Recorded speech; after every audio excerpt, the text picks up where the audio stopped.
On the 62nd day of being on the road with the pandemic, we are now in the city of Hyderabad, in its old city in the area of Shastripuram, where MIM leader Asaduddin Owaisi has just come to distribute food to those who are most impoverished, auto drivers among them.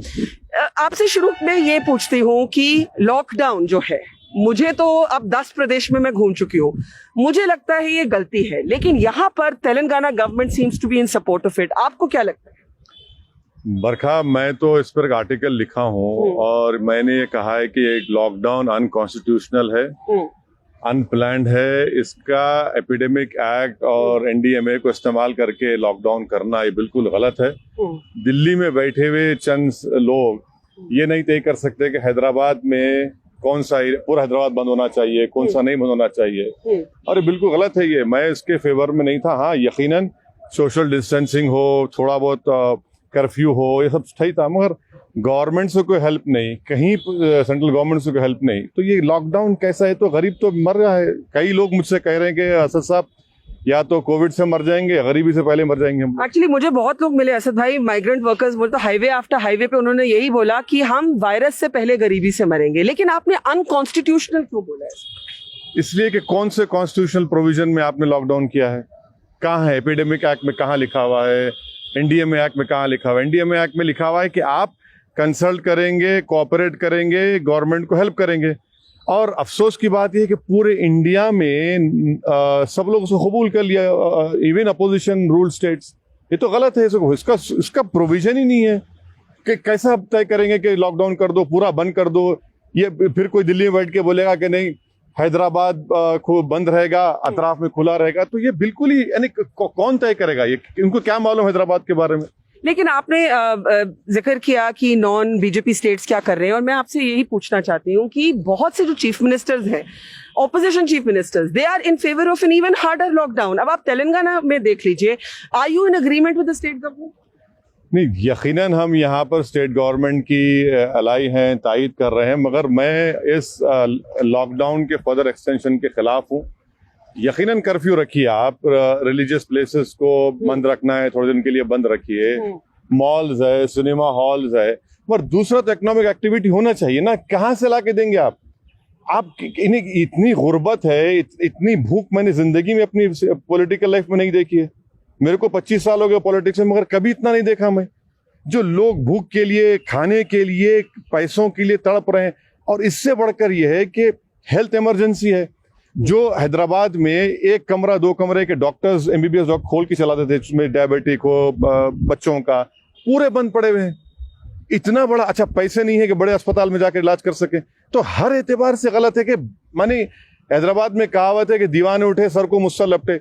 माने act in haste, repent in leisure. आपने immediately फैसला कर दिया और भुगतना गरीब को पड़ रहा है. ये आपने एक बहुत जरूरी बात की कि जो नॉन कोविड पुअर है, क्योंकि हमने बहुत शहरों में ये पाया कि जिसको किडनी डिजीज हो, डायबिटीज हो, कैंसर हो, ट्यूबरकुलोसिस हो, आज उस गरीब आदमी के पास कहीं जाने की जगह नहीं है. बरखा, मैं आपको बता रहा हूं कि डायलिसिस पेशेंट जो गवर्नमेंट हॉस्पिटल में जाते थे, शुरू में इतनी तकलीफ हुई यहाँ पर, मुझे फिर यहाँ हेल्थ मिनिस्टर से बात किया, फिर वो चालू किया गया. मगर अब दूसरे जो अस्पताल को जा रहे हैं, वो डॉक्टर्स बोल रहे नहीं, आपका कोविड टेस्ट कराओ. और अनफॉर्चुनेटली है कि कई डायलिसिस पेशेंट्स को कोविड निकल रहा है.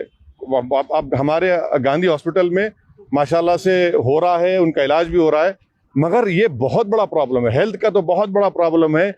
पैसे नहीं उनके पास, बड़े अस्पताल क्यों जाएंगे? जहां पर छोटे जगह काम होता था, उनको आज बड़े अस्पताल में जाकर कैसे काम कराएंगे? अच्छा, आप ये बताइए असद भाई, this is not the time for Hindu, Muslim, BJP, Congress, फलाना ढमका, लेकिन इस समय भी हम देख रहे हैं that there has been a greater scrutiny on the Muslim community, और बहुत से स्टेट्स में ये भी हुआ है that the fear of backlash, तरह तरह के डर हैं.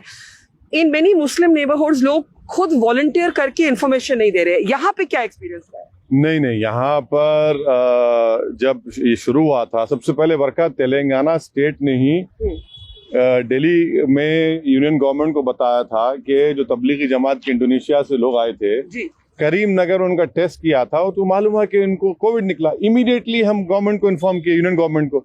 वो लोग तो 8-10 दिन अपना वेस्ट किए उसमें. उसके बाद सीएम और गवर्नमेंट मुझे बोले, और जितने कैसे ये टाइम कैसे वेस्ट हुआ अकॉर्डिंग टू? जो इंडोनेशिया से जमात हैदराबाद आकर करीमनगर गई थी, यहाँ से 150-200 किलोमीटर पर है, उनका टेस्ट करवाया गया, उनको मालूम है सबको कोविड निकला. इमीडिएटली उन्होंने कहा कि भाई ये बाहर से लोग आए हुए हैं, इनको कोविड निकला है। खैर वो सोते रहे वहां पर। और उसके बाद चीफ मिनिस्टर और ने खास तौर से मुझसे कहा कि असद भाई जितने लोग हैदराबाद तेलंगाना तबलीगी जमात के मरकज गए थे उनके सबको आप टेस्ट करवाना लाना। तो तबलीगी जमात वाले विद इन 12 आवर्स मुझे 650 की नामों की लिस्ट दी है, गवर्नमेंट भी दी थी। खैर उसमें से जो भी थे 500 के करीब लोगों को लेकर गए, उनको टेस्ट करवाया, उनको क्वारंटीन हुआ, बहुत से लोगों को पॉजिटिव निकला। लेडीज को बच्चों के साथ उनको 2-2 हफ्ते क्वारंटाइन किए। तो यहाँ तेलंगाना गवर्नमेंट का तो शुक्रगुजार हूँ कि वो लोग पूरा कोऑपरेट किए, हम भी डे 1 से कोऑपरेट कर रहे हैं। So how do you see this overall situation? ये जो एक फोकस रहा है तबलीगी जमात पर, आप कम से कम ये मानने के लिए तैयार हैं कि दिल्ली में जो हुआ वो गलत हुआ? क्योंकि केटी रामाराव ने मुझे कहा कि 50% of Hyderabad cases were traced back to Tablighi Jamaat. नहीं, तबलीगी जमात को इसका जिम्मेदार खड़ा करना बिल्कुल गलत बात है। बरखा सबसे पहले केरल में 3 लोग आए थे जनवरी में, उसके बाद इटालियन टूरिस्ट थे, और फिर ऐसे कई रिलीजियस प्लेसेस पर वैष्णो देवी में लोग फंस गए, तो वहां उनको फंस गए कहा गया, यहाँ पर उनको कहा जा रहा है कि आप लोग फैला दिए। नांदेड़ महाराष्ट्र में भी हमारे सिख भाई थे, वो भी हुआ है। यकीनन अगर आप बोलेंगे भाई मैं आपके घर को आया था, आपकी अखलाकी जिम्मेदारी थी, मैं मानता हूँ, मगर ये बोलना कि मुसलमान और इस्लाम तबलीगी जमात फैलाए बिल्कुल गलत है। तो फिर आपने पार्लियामेंट को एडजर्न नहीं किया, आपने मध्य प्रदेश में क्राइसिस को गवर्नमेंट बनाने के लिए वहां पर पूरी भीड़ जमा की, नमस्ते ट्रम्प हुआ, तो फिर ये क्या है? फिर तो ये गलत बात है कि सिर्फ इसी पर बोझ डाल देना, इन्हीं ने किया, ये बिल्कुल गलत है। और उनके डॉक्यूमेंट्स भी हैं, वो लोग पुलिस को मिले हैं, बता रहे हैं कि भाई हमने लिख के दिया था, आप परमिशन दीजिए, हम भिजाने तैयार है। लॉकडाउन हो गया उसके बाद। पर आपको लगता है कि इससे मतलब कई ऐसे हमारे प्रोमिनेंट मुस्लिम वॉइसेस भी हैं, उन्होंने भी तबलीगी जमात की काफी निंदा की है? अब नहीं, ये देखिए तबलीगी जमात की निंदा करना बहुत आसान है। अब जब वो उनके चीफ मौलाना साद का वॉइस के सैंपल इंडियन एक्सप्रेस की रिपोर्ट आई, अब जब उसके बाद सब बोले अरे भाई तो गलत हुआ, ये तो हमने गलत कहा था, वो रिट्रैक्ट भी कर रहे। यानी ये अजीब व गरीब माहौल है। बरखा देखिए, जर्नलिस्ट काम कर रहा है तो एक आदमी है जो उस पर पूरा नूर नजर है। एक जर्नलिस्ट इंडियन एक्सप्रेस का है, उसको पुलिस बुलाती है तो कोई पूछने वाला नहीं है उसको, क्योंकि उसने कहा कि भाई उनकी वॉइस रिकॉर्डिंग के उसमें वो सही नहीं आ रही आवाज और बिल्कुल उसमें फर्स्ट है। तो ये तमाशा हो रहा है। आखिर में आप क्या समझते हैं कि हमारी जो राजनीति, हमारा देश तो बदलने वाला है, कोरोना वायरस ये साल कैसे गुजरेगा किसको नहीं जानता, हमारी राजनीति कैसे बदलेगी इससे? बरखा, मुझे लगता है कि इस मुल्क को दोबारा एक नेहरू जैसे एक विजनरी लीडर की जरूरत है जो इस मुल्क को रिकंस्ट्रक्ट करेगा। You are quoting Nehru and I know how much you dislike the Congress. Yes, I dislike the Congress, but the role of Nehru in prevailing and strengthening democracy, I cannot deny that. I am against Congress, true. But अब तो मुल्क को बनाना है। जब ये lockdown खत्म होगा, लोग बाहर निकलेंगे, तो यकीन मानिए जब उनको अंदाजा होगा कि पूरा बर्बाद हो चुका है, कुछ बाकी नहीं रहा है, मुल्क को दोबारा बनाना पड़ेगा। ये 4 बजे के अनाउंसमेंट, 8 बजे के अनाउंसमेंट, दिया जलाओ, इससे होने वाला नहीं है।